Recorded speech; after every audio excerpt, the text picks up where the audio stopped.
हाँ जी, आज हमारी प्रिपरेशन का डे 36 लेक्चर 7 इंडियन पॉलिटी का। आज जो हमने टॉपिक करना है, आज हमारा फर्स्ट लेक्चर है फंडामेंटल राइट्स का।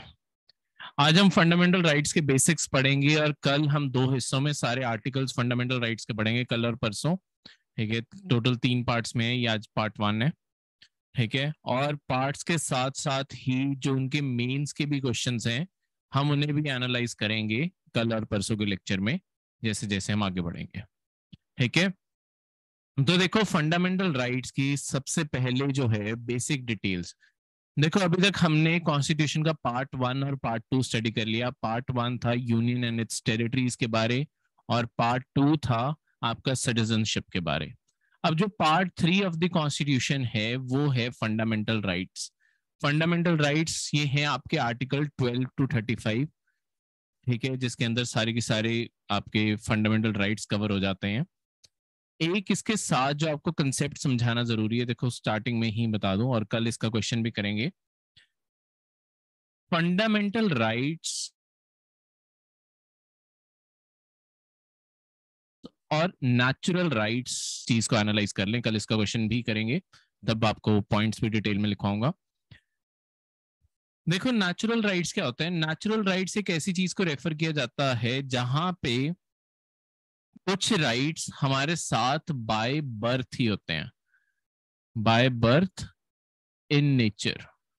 अगर हम लेट्स सपोज बिना किसी सिस्टम के, बिना किसी प्रोविजंस के, अगर हम नेचर के अंदर ही रह रहे होते, जंगल में ही रह रहे होते लेट्स सपोज, कुछ राइट्स तो हमारे पास तब भी प्रेजेंट होते ही ना।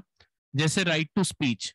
देखो सारा दिन अगर आप अगर नेचर में भी सुनो, जो आपके बर्ड्स हैं सारा दिन वो भी बोलते रहते हैं, बाकी जानवर भी बोलते रहते हैं, तो बोलने का राइट हमेशा से ही नेचर में एग्जिस्ट करता है।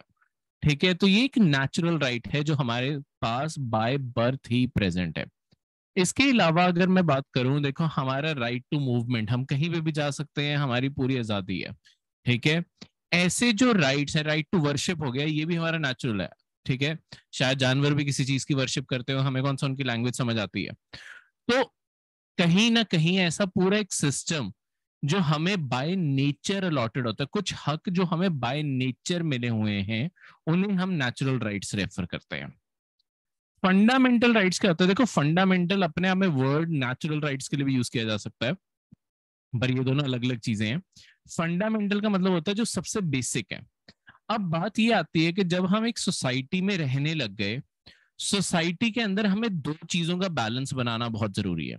वो दो चीजों का बैलेंस है कि हम एज इंडिविजुअल, हम एक सिंगल पर्सन, हम एक सिंगल पर्सन को क्या दे सकते हैं, वर्सेस हमें अपनी पूरी सोसाइटी, ऊपर जो लिखा ही हुआ, ठीक है, वर्सेस हमें अपनी पूरी सोसाइटी को क्या देना पड़ेगा। आपको लगेगा मुझे ये भी चाहिए, मुझे ये भी चाहिए, पर जब हम एज अ ग्रुप में रह रहे हैं, सोसाइटी में रह रहे हैं, एक ऐसी स्टेट आ जाती है कि हमें अपने बहुत सारे राइट्स कंट्रोल, रिस्ट्रिक्ट या लिमिट या एलिमिनेट भी करने पड़ेंगे ताकि हम सोसाइटी के तौर पे एग्जिस्ट कर सके। तो हमें कई सारे इंडिविजुअल राइट्स कम करने पड़ते हैं या उन्हें खत्म तक करना पड़ता है। जैसे कि एक चीज की बात करें, जैसे राइट टू मूवमेंट की मैंने बात की। अब राइट टू मूवमेंट का राइट हमारे पास एज अ फंडामेंटल राइट आज भी एग्जिस्ट करता है, पर फंडामेंटल राइट्स जो होते हैं ये कहीं ना कहीं हमेशा रिस्ट्रिक्शंस के साथ आएंगे। ठीक है क्योंकि राइट टू मूवमेंट का ये मतलब नहीं हो सकता कि तुम किसी के घर के अंदर चले जाओ कि जी मेरा तो राइट है, मैं जहां मर्जी किसी और के जाके ड्राइंग रूम में बैठे हुए हो कि मेरा मन कर रहा है मैं आज यहाँ पे बैठूंगा। ऐसे नहीं हो सकता, क्योंकि सोसाइटी में ये तो एनार्की ले आएगा, कोई कॉन्स्टिट्यूशन का कोई तो सेटअप होना चाहिए।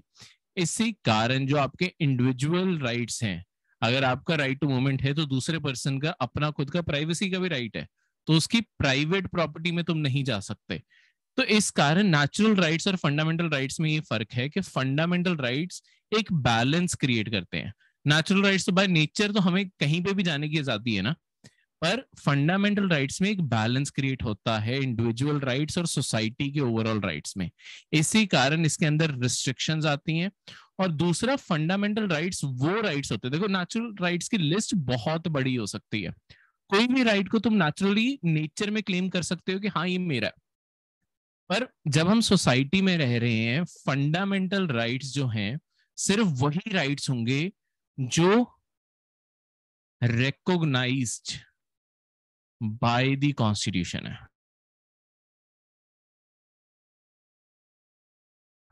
जो हमारे कॉन्स्टिट्यूशन या दो फंडामेंटल राइट रिकॉग्नाइज किए गए हैं, सिर्फ उन्हें ही फंडामेंटल राइट्स बोल सकते हैं। बाकी कोई और राइट जो है उसे फंडामेंटल राइट नहीं कह सकते।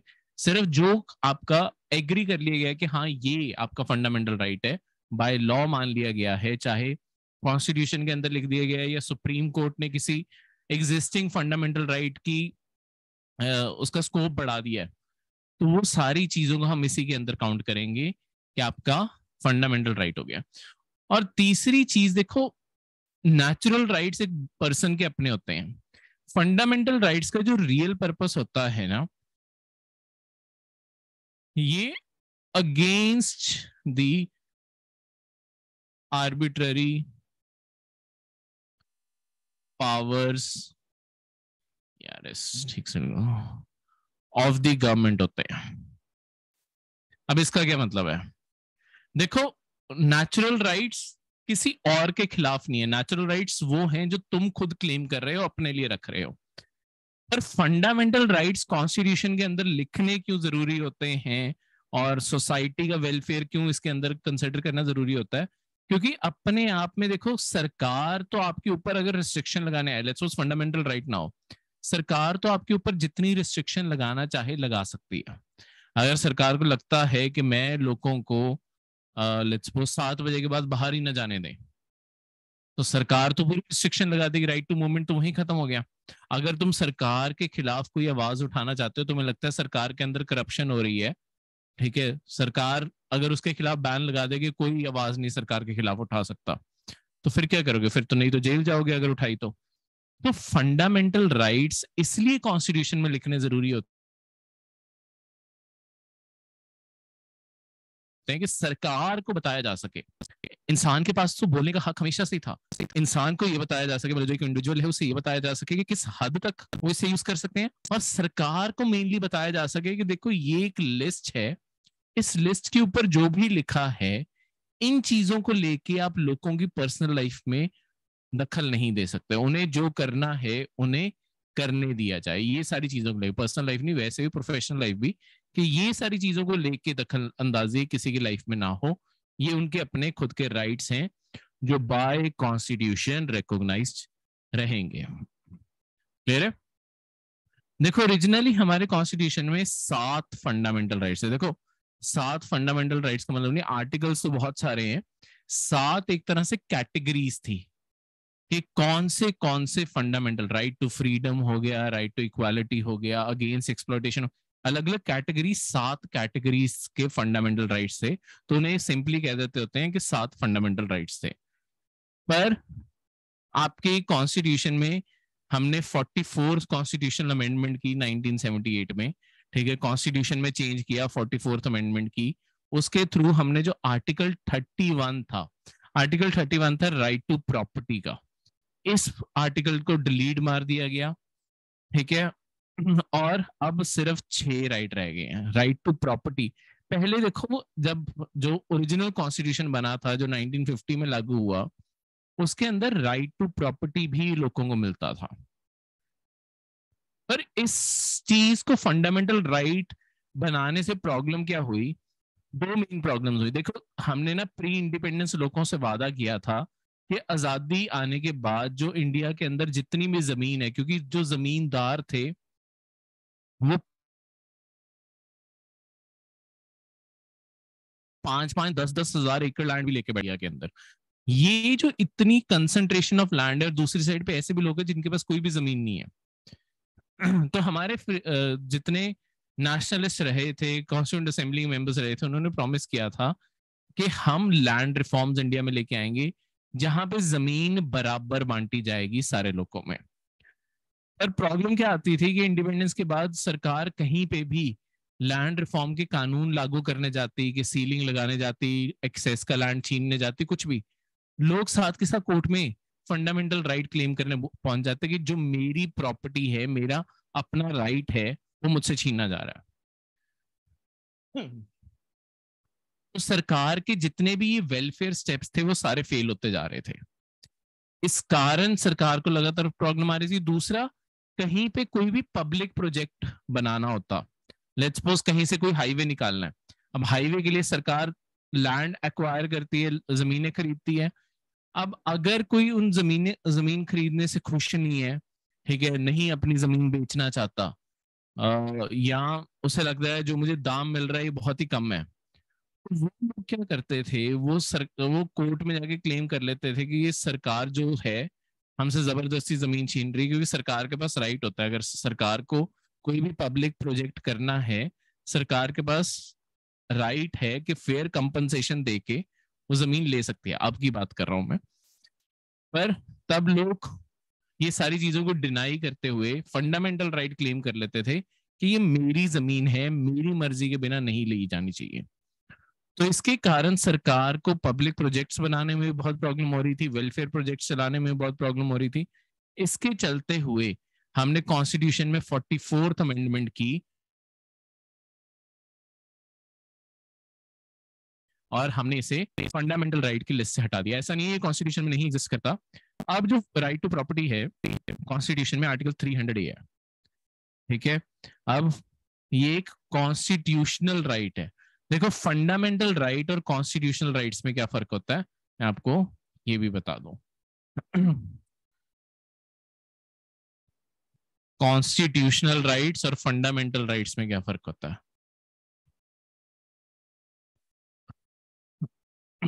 देखो कॉन्स्टिट्यूशन एक किताब है, ठीक है, इसे हम एनसीईआरटी के टाइम से पढ़ रहे हैं कि कॉन्स्टिट्यूशन एक किताब है। इस किताब के अंदर जितने भी राइट्स लिखे हुए हैं वो सारे के सारे कॉन्स्टिट्यूशनल राइट्स हैं।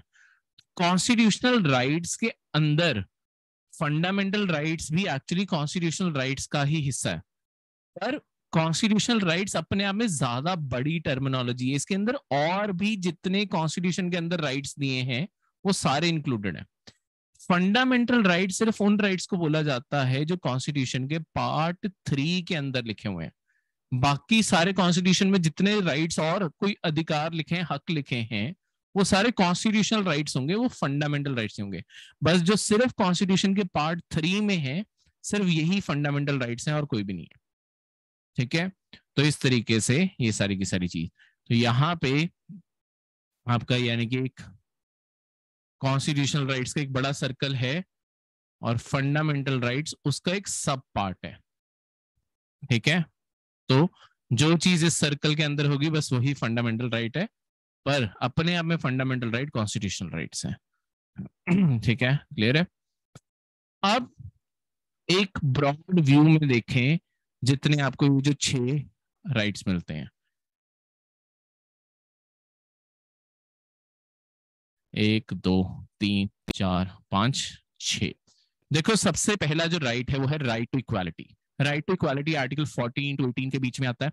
14 से लेके 18 तक जितने आर्टिकल्स हैं, ये सारे आर्टिकल्स इसी चीज को डिवोटेड हैं कि इंडिया के अंदर इक्वालिटी कैसे प्रमोट की जाए और कौन से ग्राउंड्स के ऊपर, ठीक है, religion, race, caste, sex, place of birth, ये सारी ग्राउंड जो हैं, इन सारी चीजों के ऊपर आपकी इक्वालिटी मेंटेन की जा सके, अनटचेबिलिटी खत्म की जा सके, ठीक है, लोगों को अपने नाम के आगे और पीछे टाइटल्स लगाने से मना किया जा सके, ठीक है, कि जैसे कोई अपने नाम के आगे जैसे ब्रिटिश लोगों को टाइटल्स अलॉट करते थे सर का, तो वो सर या नाइटहुड ऐसी सारी चीजें बंद हो जाए, ठीक है। इससे अगले जो आर्टिकल्स हैं वो है article 19 to 22। Article 19 to 22 right to freedom के बारे में, ठीक है, right to freedom article 19 to 22।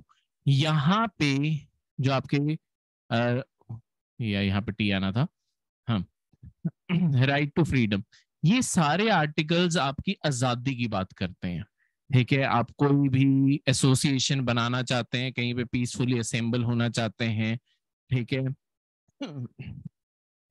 Police के जो आपकी कस्टडी में लेने के बाद आपके कुछ राइट्स हैं, जैसे 24 घंटे के अंदर अंदर मजिस्ट्रेट के आगे पेश करना है, ठीक है, एक मतलब एक क्राइम की 2 बारी सजा नहीं मिल सकती, खुद अपनी गवाह तुम्हें बनना जरूरी नहीं है, ऐसे जितने भी आपके राइट्स हैं वो सारे के सारे इन सारी चीजों में रिकॉग्नाइज है। राइट टू स्पीच भी, राइट टू प्रेस भी, वो सब कुछ भी इसके अंदर रिकॉग्नाइज है।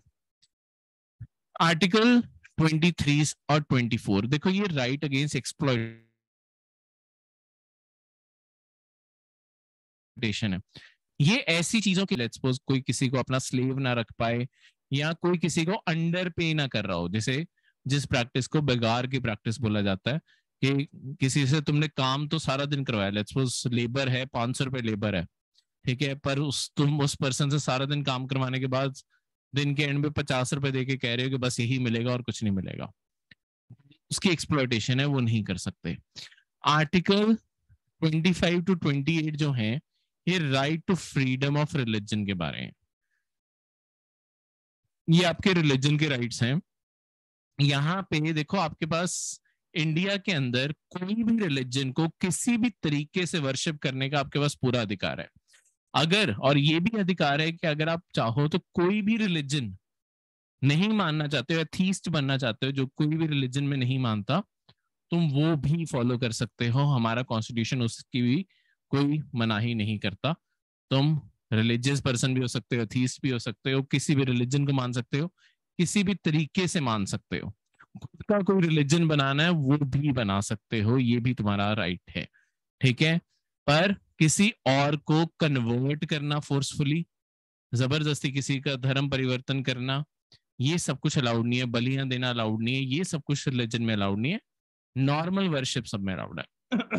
इसके साथ साथ इन्हीं चीजों में देखो, जो हमारे ना ट्रेडिशनली रिलीजन में ना एक बहुत ही डिस्क्रिमिनेटरी प्रैक्टिस रही है, वो ये रही है कि हमारी जो रिलीजियस प्लेसेस थी, वहां पे ना सारे कास्ट के लोगों को जाने नहीं देते थे, ठीक है। जो सो कॉल्ड लोअर कास्ट के लोग जिन्हें बोलते थे, उन्हें मंदिर के अंदर ही नहीं जाने देते थे। तो यहाँ पे सरकार ने अपने ऊपर ये भी जिम्मेदारी ली है कि जितने भी आपके टेम्पल्स हैं, पब्लिक प्लेसेस हैं,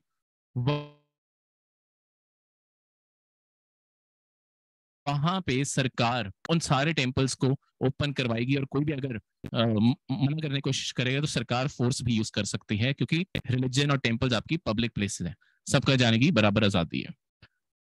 नेक्स्ट है आर्टिकल 29 और 30, ये कल्चरल एंड एजुकेशनल राइट्स हैं आपके। आर्टिकल 29 और 30 में, ये जो आपके आर्टिकल 29 और 30 हैं, कल्चरल और एजुकेशनल राइट्स, ये बेसिकली इंडिया के अंदर जो माइनॉरिटी कम्युनिटीज हैं, माइनॉरिटी का मतलब है या तो वो रिलीजियस माइनॉरिटीज हैं, या वो लिंग्विस्टिक, भाषा के तौर पे माइनॉरिटीज हैं। देखो, इंडिया के अंदर रिलीजन में सिर्फ मेजॉरिटी रिलीजन हिंदू उसको माना जाता है, बाकी सारे इंडिया के अंदर माइनॉरिटी रिलीजन है। और लिंग्विस्टिक में हिंदी सबसे बड़ी लैंग्वेज है इंडिया के अंदर, 40% पॉपुलेशन बोलती है, बाकी सारी माइनॉरिटी लैंग्वेजेस हैं। तो जितनी भी माइनॉरिटी रिलीजन और लैंग्वेज के लोग हैं, उनके लिए कुछ राइट्स कि वो अपना कल्चर और सब कुछ प्रिजर्व करके रख सके। ऐसा ना हो मेजॉरिटी कल्चर में उनकी अपनी खुद की जो पहचान है वही गुम हो जाए। क्योंकि ये तो इंडिया की डाइवर्सिटी को बनाता है, ठीक है। इसी चीज के लिए तो हम बचपन से ऐसे लिखते आए और प्राउड महसूस करते आए, India is a very diverse country, हर ऐसे की शुरुआत ही यहाँ से होती थी। नेक्स्ट है आर्टिकल 32। देखो, ये आर्टिकल सबसे इंपॉर्टेंट है। ये आर्टिकल अपने आप में पूरे फंडामेंटल राइट्स का ही मैग्ना कार्टा है। अब मैग्ना कार्टा का क्या मतलब है? मैग्ना कार्टा का मतलब होता है, ये हमने मॉडर्न इंडिया में भी पढ़ा, एनसीईआरटी पढ़ते हुए, मैग्ना कार्टा का मतलब होता है ऐसी कोई चीज जो अपने आप में बहुत इंपॉर्टेंट है। उसके लिए वर्ड यूज कर देते हैं कि ये मैग्ना कार्टा है इस चीज का, ठीक है। उस इवेंट को मैग्ना कार्टा रेफर करते हैं, ठीक है, क्लियर है? तो सारी चीज को मैग्ना कार्टा रेफर किया जाता है। अब ये जो आपके मैग्ना कार्टा है, आ, हाँ, जो राइट टू कॉन्स्टिट्यूशनल रेमेडीज है, इसका मतलब क्या है? देखो, हमने बहुत ही इंपॉर्टेंट डेवलपमेंट यहाँ पे की कि फंडामेंटल राइट, देखो ये सारे आर्टिकल जितने भी हैं ये है तो सरकार के खिलाफ ना। अगर सरकार तब भी इन्हें मानने से ही मना कर दे, अगर सरकार मानने ही ना कि ऐसी कोई चीज एग्जिस्ट करती है, ठीक है, कि मतलब सरकार ही मना कर दे कि देखो ये सारे राइट्स हम नहीं देते, पूरे डिनाई कर दिया, फिर क्या करोगे? तो बेसिकली हमने क्या किया, फंडामेंटल राइट्स को लागू करवाने का राइट अपने आप में फंडामेंटल राइट बना दिया। इसका क्या मतलब है कि देखो अगर आर्टिकल 14 टू 30 और इससे बियॉन्ड भी जो बाकी भी आर्टिकल्स हैं, अगर किसी भी आर्टिकल में, क्योंकि 12 से शुरू हो जाते हैं आर्टिकल, ये तो सिर्फ उसकी कैटेगरीज है, तो अगर किसी भी आर्टिकल को मनवाना या कोई भी किसी भी चीज को लेके इनमें डाउट तक है, हमने क्या किया है, आर्टिकल 32 के चलते हुए आप directly supreme court of India जा सकते हो कि मुझे ये वाला फंडामेंटल राइट नहीं मिल रहा, मुझे ये वाला फंडामेंटल राइट लाके दो, ठीक है। तो आपकी सुप्रीम कोर्ट को डायरेक्टली नहीं तो आम केसेस में सुप्रीम कोर्ट को आप डायरेक्टली अप्रोच नहीं कर सकते, आपको पहले सबऑर्डिनेट जो जुडिशरी है, सेशन कोर्ट, डिस्ट्रिक्ट कोर्ट, यहां से शुरू करना पड़ता है, ठीक है, नहीं तो मिनिमम एटलीस्ट हाई कोर्ट से शुरू करना ही पड़ेगा, सुप्रीम कोर्ट जा सकते हो कि हाँ मुझे ये जो मेरे कुछ राइट्स हैं ये दिलाओ। तो सुप्रीम कोर्ट बाउंड है आर्टिकल 32 में कि हाँ अगर आपका केस जेन्युइन है ऑब्वियसली तो वो आपका केस सुनेंगे भी और फिर उसके ऊपर फैसला भी सुनाएंगे। कई बार लोग अननेसेसरी डिमांड भी लेके चले जाते हैं, तो ऐसी चीजें तो ऑब्वियसली डिसमिस होंगी, पर बाकी सारी चीजें ठीक है। ये ज्यादातर ये जो आर्टिकल्स हैं वो आपके स्टेट के आर्बिट्रेरी, पर वर्ड याद रखना ज्यादातर, क्योंकि इसमें से कुछ आर्टिकल आपके सिटीजन्स के खिलाफ भी अवेलेबल हैं। जैसे एक एग्जांपल दूं, यहाँ पे आर्टिकल 17 का एग्जांपल देता हूं। आर्टिकल 17 अनटचेबल जो प्रैक्टिस एग्जिस्ट करती आई है, अनटचेबिलिटी, अनटचेबिलिटी की जो प्रैक्टिस एग्जिस्ट करती आई है इंडिया के अंदर, इस प्रैक्टिस को खत्म करवाने के लिए आर्टिकल 17 बनाया गया। अब अनटचेबिलिटी सिर्फ सरकार तो ऑब्वियसली ऐसे कानून नहीं बनाने वाली, कंट्रोवर्शियली कितने ज्यादा होंगे, पर ज्यादा चांसेस हैं कि सिटीजन्स आपस में ऐसी प्रैक्टिस ना करें। तो इस कारण ये चीज आपके सिटीजन्स के लिए भी है कि कोई भी सिटीजन अनटचेबिलिटी नहीं करेगा किसी और के खिलाफ, ठीक है। और ये एक इंडिया के अंदर एक यूनिवर्सल राइट के तौर पे प्रमोट किया जाता है, यानी कि सिर्फ सिटीजन्स के खिलाफ नहीं, इवन अगर कोई फॉरेनर इंडिया के अंदर है उसके खिलाफ भी ऐसी डिस्क्रिमिनेशन नहीं अलाउड है, ठीक है। तो ये चीज याद रखना। ऐसे बहुत सारे आर्टिकल्स में फर्क हम पढ़ेंगे, कई आर्टिकल्स, और ये आपने नोटिस भी करना है और ये चीजें हमने याद भी करनी है कि कुछ आर्टिकल्स हमारे सिर्फ सिटीजन्स के खिलाफ अवेलेबल हैं, कई आर्टिकल्स हमारे सॉरी कई आर्टिकल्स सिर्फ हमारे सिटीजन्स को अवेलेबल है और कई आर्टिकल्स हमारे सिटीजन्स और इवन जो फॉरेनर जो इंडिया को विजिट कर रहे हैं उन्हें भी अवेलेबल हैं। जैसे अनटचेबिलिटी उनके खिलाफ भी नहीं हो सकती। एक्सप्लॉयटेशन, ऐसा नहीं है कि कोई बंदा बाहर से आया है उसके सारे ऑर्गन बेच डालोगे, ऐसा नहीं हो सकता, ठीक है। सही सलामत बंदा आया, सही सलामती हमने वापस भेज देना है, ठीक है। तो ये सारी चीजें नहीं कर सकते, ये इसके अंदर प्रोविजंस है, ठीक है। अब जनरल कैरेक्टरिस्टिक्स पढ़ें कि फंडामेंटल राइट्स क्या है और इनकी जरूरत क्यों पड़ी। देखो फंडामेंटल राइट्स का बेसिक आइडिया जो है वो है कि इंडिया के अंदर पॉलिटिकल डेमोक्रेसी प्रमोट की जा सके। ये चीज याद रखना, ऐसी स्टेटमेंट अक्सर प्रीलिम्स के पेपर में बनती है, ठीक है। इसके बाद हमने जो जैसे चैप्टर पढ़ने हैं डीपीएसपी और उसके बाद फंडामेंटल ड्यूटीज का जैसे चैप्टर है। डीपीएसपी जो है ये आपकी social and economic democracy promote करता है, ठीक है। तो ऐसी चीजें पेपर में आ जाती होती हैं कि डायरेक्टली लेट्स सपोज क्वेश्चन आ गया directive principles of state policy के बारे, डीपीएसपी के बारे, कि स्टेटमेंट आ जाएगी that it promotes political democracy, तो वो अपने आप में स्टेटमेंट गलत है क्योंकि वो सोशल और इकोनॉमिक करती है, ये पॉलिटिकल डेमोक्रेसी करती है। स्टेटमेंट पेपर में ध्यान से पढ़ना और यहाँ पे भी चीजें ध्यान से याद करो, जब नोट्स भी पढ़ोगे वो भी ध्यान से पढ़ने हैं, एक एक चीज अच्छे से एनालाइज करते जाना। ठीक है, रीडिंग एक बहुत बड़ी स्किल है, और इस चीज को समझना, ठीक है, कहाँ पे ये मोस्ट वर्ड आ रहा है। मोस्ट और ऑल वर्ड में फर्क होता है, इन दोनों चीजों में फर्क करना सीखो। और जब स्टेटमेंट पढ़ो इन सारी चीजों को ढूंढा करो, क्योंकि इन वर्ड से मतलब चेंज हो जाएगा। मोस्ट का मतलब है ज्यादातर, ऑल का मतलब है सारे। इन दोनों को एक नहीं मान के चलना, ठीक है। जैसे कभी वर्ड आता है कैन, न्यूज़पेपर, सॉरी, आपके जो आपके नोट्स हैं, कैन, बुक्स के अंदर या कहीं पे भी जहां से भी आप रीड कर रहे हो, कैन। कैन का मतलब अपने आप में ऑप्शनल होता है कि ये चीज हो भी सकती है, कैन हैपन, पर इसका मतलब है ये चीज नहीं भी हो सकती। मस्ट जैसे वर्ड होते हैं जिसका मतलब है होगा ही होगा। ये जो वर्ड्स हैं इनके अंदर फर्क करना सीखो। जब नोट्स या बुक्स भी पढ़ रहे हो तब भी हर लाइन के अंदर ऐसे वर्ड्स को, तभी हर बुक पढ़ते हुए हर लाइन को पढ़ने के बाद एक बार एनालाइज करके सोचा करो कि इसका क्या मतलब निकलेगा, और उसके बाद विचार करने के बाद कि अच्छा इस लाइन का ये मतलब है, यहाँ पे ये वर्ड आया। खासकर ऐसे जब वर्ड्स आ जाते हैं, कैन आ गया, मोस्ट आ गया, उन लाइनों को दोबारा से पढ़ा करो। ये जितनी बेटर रीडिंग करोगे और जितना बेटर क्लास में समझोगे, पेपर में उतने ज्यादा ही नंबर स्कोर करोगे। इसी तरीके से ये सारा का सारा सिस्टम काम करता है।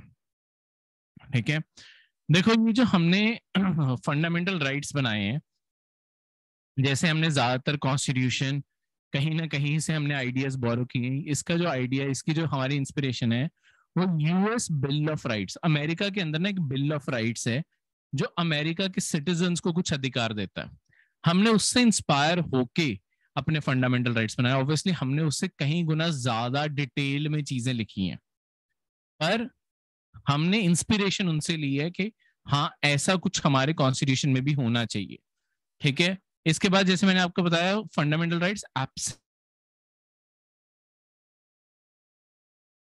एब्सोल्यूट नहीं है। एब्सोल्यूट का मतलब है कि ठीक है हमेशा, और ये जो रिस्ट्रिक्शंस हैं स्टेट कभी भी, स्टेट का मतलब देखो सरकार को रेफर किया जाता है, गवर्नमेंट की सारी मशीनरी को। हमेशा रिस्ट्रिक्शंस और भी लगाई जा सकती हैं, कुछ कॉन्स्टिट्यूशन के अपने अंदर भी मेंशन्ड है।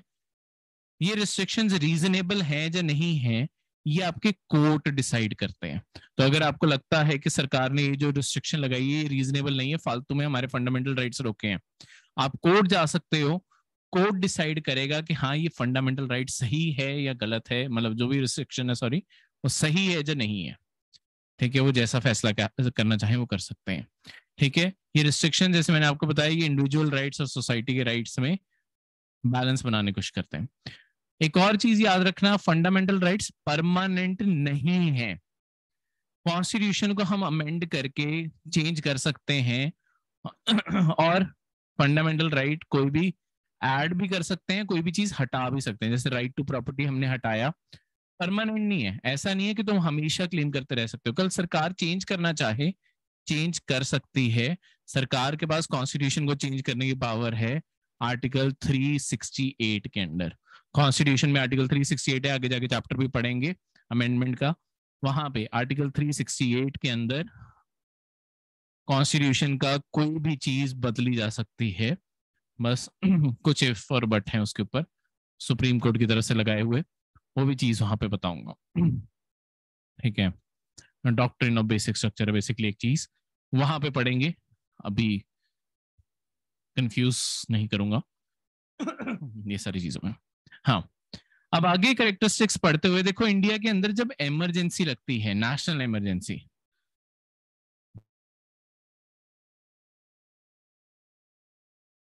नेशनल इमरजेंसी के दौरान आते हैं, यानी कि 20 और 21 आर्टिकल को फिर सस्पेंड होने का मतलब है इनकी एनफोर्समेंट सस्पेंड हो जाती है। ऐसा नहीं है कि आपके पास राइट नहीं रहता, एनफोर्समेंट का मतलब है कि अगर आपको बाई चांस आर्टिकल 20 और 21 में जो फंडामेंटल राइट्स दिए हैं, अगर वो राइट्स नहीं मिले तो आप कोर्ट नहीं जा सकते, या कोर्ट की जिम्मेदारी नहीं है कि पहली सुनवाई में ही आपका केस सुने।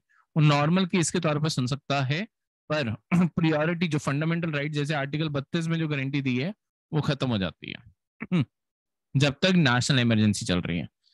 जो आर्टिकल 19 है, आर्टिकल 19 नेशनल इमरजेंसी, देखो आर्टिकल 20 और 21 किसी भी ग्राउंड पे नेशनल इमरजेंसी लगी हो अपने आप सस्पेंड हो जाते हैं।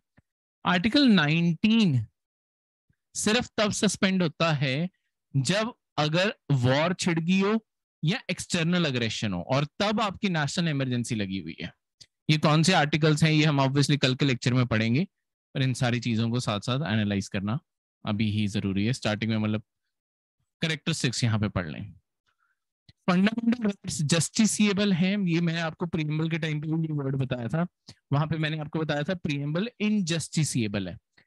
प्रीएम्बल इनजस्टिसेबल का मतलब है कि आप कोर्ट नहीं जा सकते प्रीएम्बल का पेज उठा के कि मुझे ये वाला राइट दिलाओ, ठीक है, या मुझे इक्वालिटी नहीं मिल रही। कोई आर्टिकल, कुछ डॉक्यूमेंट, कोई एक्ट कुछ लेके आओगे कोर्ट के आगे, कोर्ट तभी तो तुम्हें जस्टिस देगा। फंडामेंटल राइट्स जस्टिसेबल है, यानी कि तुम्हें इसमें से कोई भी आर्टिकल लगता है तुम्हें नहीं मिल रहा, ठीक है, या तुम्हारे साथ हो रहा है, तुम वो वाला आर्टिकल कोर्ट लेके जा सकते हो, तुम चैलेंज कर सकते हो, ठीक है, को प्रेजेंट करने में हेल्प करेंगे अपना केस। क्लियर है? ये कई आपकी चीजों में हम पढ़ेंगे कि ये चीज जस्टिसेबल है, ये चीज इनजस्टिसेबल है, मतलब फंडामेंटल राइट्स में अलग अलग चैप्टर्स में, तो इन वर्ड्स में याद रखना। ये गारंटीड बाय सुप्रीम कोर्ट है, आप आर्टिकल 32 के अंडर सुप्रीम कोर्ट डायरेक्टली जा सकते हो, ठीक है, जैसे मैंने आपको पहले बताया। ये बहुत ही लॉन्ग और कंप्रेसिव लिस्ट है जस्टिसेबल फंडामेंटल राइट्स की। जैसे मैंने आपको पहले बताया कि हमने अमेरिका से आइडिया जरूर लिया है, पर हमने अमेरिका से भी ज्यादा ब्रॉड स्केल चीजें उसके अंदर डिफाइन की हैं, और इवन ऑब्वियसली रिस्ट्रिक्शंस भी हमने प्रॉपर से डिफाइन की हुई हैं, ठीक है, तो दोनों साइड से हमने ज्यादा डिफाइन किया, तो वो भी चीज यहाँ पे ही आ गई। इंपॉर्टेंस क्या है फंडामेंटल राइट्स की हमारे लिए?